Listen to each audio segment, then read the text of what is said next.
apa? Bismillahirrahmanirrahim. Hasil mediasi barusan ini ya saya pikir kurang memuaskan. Karena apa? Sudah dinyatakan gagal. Padahal saya sudah meminta kepada hakim mediator itu untuk melakukan penambahan waktu. Artinya apa? Artinya saya juga ingin menghindari jangan sampai pihak tergugat itu ketika kita masuk ke persidangan yang kemarin itu saya nyatakan potensial loss menjadi hak polos. Satu. Terus yang kedua, tadi itu sudah ada skema baru yang alhamdulillah saya dengar juga agak mengenakkan telinga bahwa mereka menyatakan bahwa tidak mengakui Reza. Dan secara de facto sudah ada pengakuan tadi dari pihak kuasa hukumnya tadi kepada kawan-kawan PES bahwa selama ini katanya sudah mengakui Reza itu selaku anaknya, satu. Terus yang kedua sudah menyayangi Reza, dua. Dan yang ketiga sudah melakukan pemenuhan terhadap kebutuhan Reza itu, termasuk katanya sudah pernah memberikan mobil, memberikan nafkah, rumah dan sebagainya. Itu makanya sebetulnya kan fase itu kan fase di persidangan nantinya. Tetapi kalau memang mereka mau mengajak persidangan nanti malah kita buktikan nanti kalau memang sudah terbukti sebaliknya malah itu tidak terpenuhi kan jadinya kan malu sendiri. Itu yang saya sayangkan. Jadi tadi itu kesimpulannya bahwa betul-betul mereka ingin fight di persidangan. Dan ketika saya kemarin sudah menyatakan bahwa terbuka pintu lebar-lebar untuk terjadinya mediasi, terjadinya perdamaian di tingkat mediasi, menginginkan untuk mengoptimalkan mediasi, itu sekarang sudah tertutup. Nah, sekarang malah saya nyatakan pintu saya terbuka untuk bermain di ranah persidangan, yang kemudian kita harus fight. Kalau yang fight ini kan pasti ada yang jatuh, ada yang enggak, itu aja sudah. Saya sekarang karena memang mereka inisiasinya seperti itu, ya monggo. Kalau bagi saya ya bismillahirrahmanirrahim.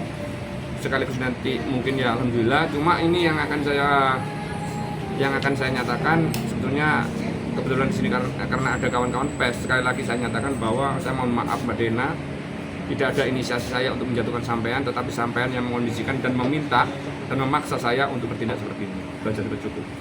Pas sidang selanjutnya ini apa gini?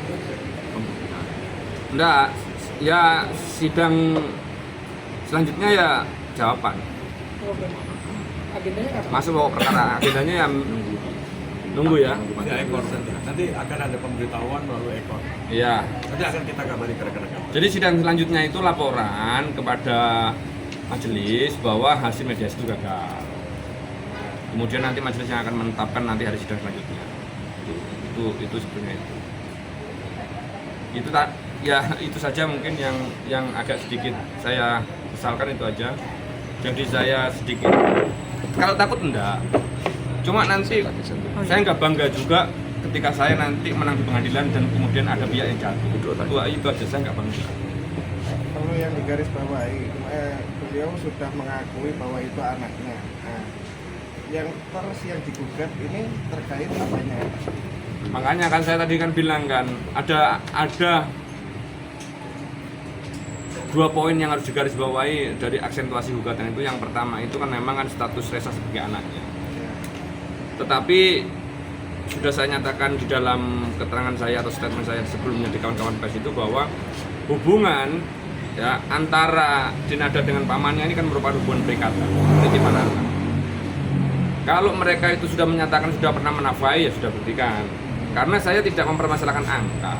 Tetapi kalau kita berbicara, sekali lagi saya ulangi, ketika kita berbicara tentang konteks 1365 on rahmatadat itu, maka kausalitas adanya kerugian itu harus ada. Itu makanya angka harus ada. Kenapa kok formulasi 7M? Ya, kalau kita berbicara tentang konteks 7M itu ya sudahlah, kita asal-asalan nulis kok. Yang sepatutnya kalau menurut kacamata teman-teman saya atau netizen itu kurang patut atau terlalu banyak, sepatutnya berapa? Itu pun saya nggak terlalu memperhitungkan masalah itu. Yang penting fase yang pertama saya sudah terpenuhi, yaitu adanya pengakuan Reza.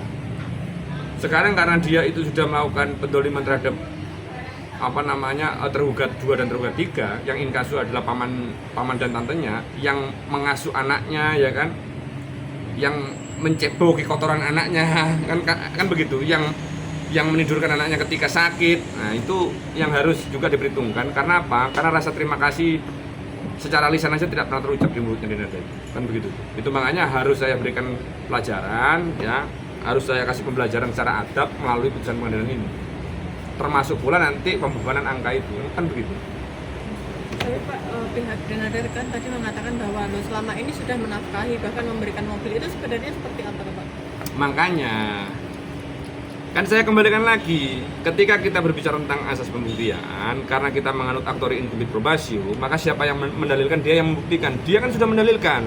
Kalau dia mengajukan gugatan rekonvensi, ya di dalam jawabannya, maka dalil yang telah menafkahi, dalil membuktikan membelikan mobil, ya termasuk membelikan rumah dan sebagainya, itu buktikan, gampang pembuktiannya kok. Semua hak milik itu, alas hak milik itu selalu ada buktinya. Formil ya, maksudnya ya, kalau kita berbicara tentang konteks hak kepemilikan mobil, jelas ada bukti BPKB dan STNK, kan begitu. Berbicara tentang konteks hak kepemilikan atas tanah dan bangunan, kita ada bukti sertifikatnya, kan. Buktikan saja. Kalau memang pernah ada BPKB dan STNK serta sertifikat yang atas namanya Reza, ya sudah selesai. Saya yang malu nanti, saya akan minta maaf, itu aja.